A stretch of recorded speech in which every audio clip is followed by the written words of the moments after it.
cosine of y is equal to... Head person who invented trigonometry. Coffee to go? Thanks.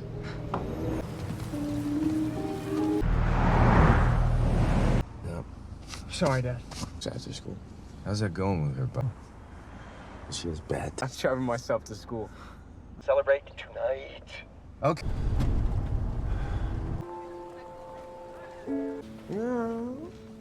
And a Geiger, which will set off a charge.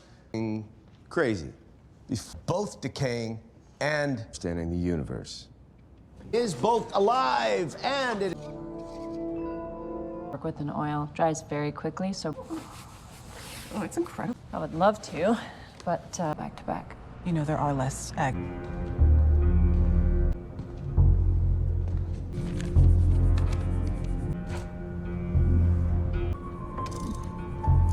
Dark Matter Episode 1 begins with someone exiting a mystery box and entering an abandoned building before the opening song and credits appear. After the credits, Jason awakens to the sound of an alarm and heads downstairs to prepare coffee. He teaches trigonometry to his kid Charlie, Oakes Fegley, and offers his wife Daniela, Jennifer Connelly, a cup of coffee to go. Daniela does not want Charlie to drive with his father. When she leaves, Jason decides to allow him, but he runs a red light on his way to school. Charlie calls Jason about his old friend Ryan Holder, Jimmy Simpson, and Charlie tells his father about the lady he likes, Brooke. Ryan informs Jason that he is excited to celebrate his Pavia prize win. After that, we go to Lakemont College, where Jason teaches a class about quantum superposition and Schrodinger's cat. There, we see Daniela in an art gallery, having a conversation about family turmoil with her friend Blair, Amanda Brugel. The episode opens with the enigmatic man from the beginning entering a storage facility with cash, cell phones, and other unknown devices. When the camera pans to show his face, it's Jason, observing and documenting his family's everyday activities. Back at their house, the Desson family is having a family night, cooking supper and sipping wine, not Charlie. Jason receives a text from Ryan inviting him out for a drink, but Daniela tells him there won't be any more family dinners or opportunities to celebrate with Ryan. He departs and goes down to the village tap, where he instantly gives his old buddy a hug since she demands that he meet him. Ryan receives congratulations from Jason on winning the Pavia Award and places an order for a bottle of the best scotch. Subsequently, Ryan presents Jason to a few of his pals, and the two retire to the booth in the corner to reminisce about bygone days. After a heartfelt exchange, Ryan says he wants Jason to join his new neurotech business and that he has $100 million in his war chest, which is about to triple.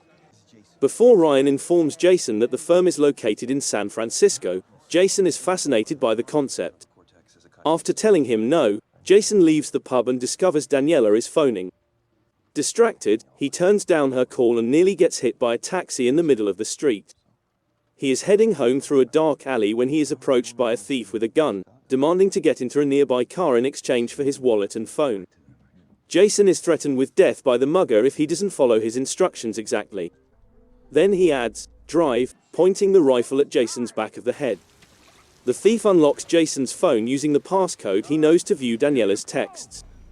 As they arrive to the same warehouse the man was in at the start of the episode, Jason informs him that Ryan has extended an employment offer to him. Jason is told to remove all of his clothing and proceed into the warehouse. When Jason tries to defend himself, his attacker throws him down a flight of steps and injects him with an unidentified drug.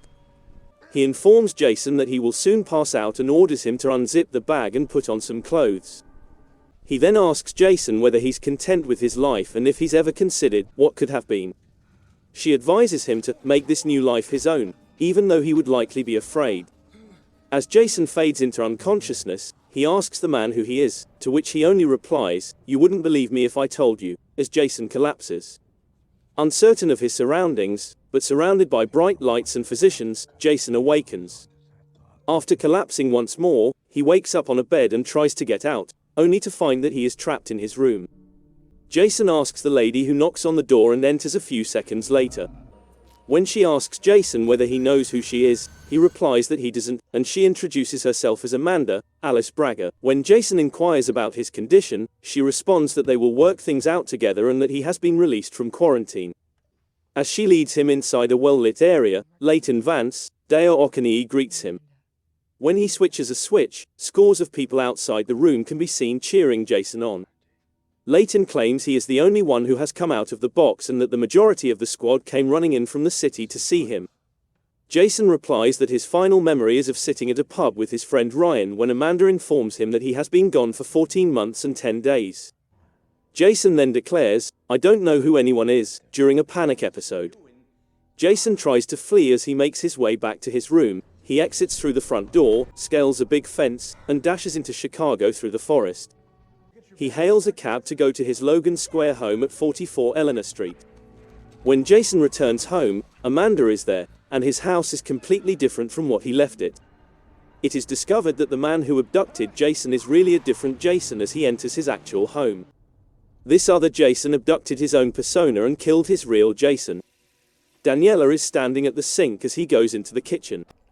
Jason too gives Daniela a hug from behind since she's furious with him for arriving home so late and not picking up his phone.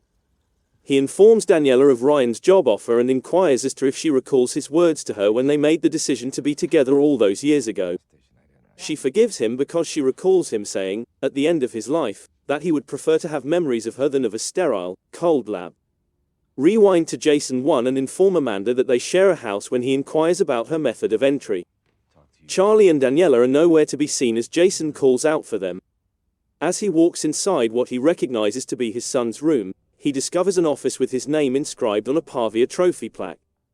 When Jason calls Daniela, he receives the incorrect number. When he tries again, they tell him to FCK off.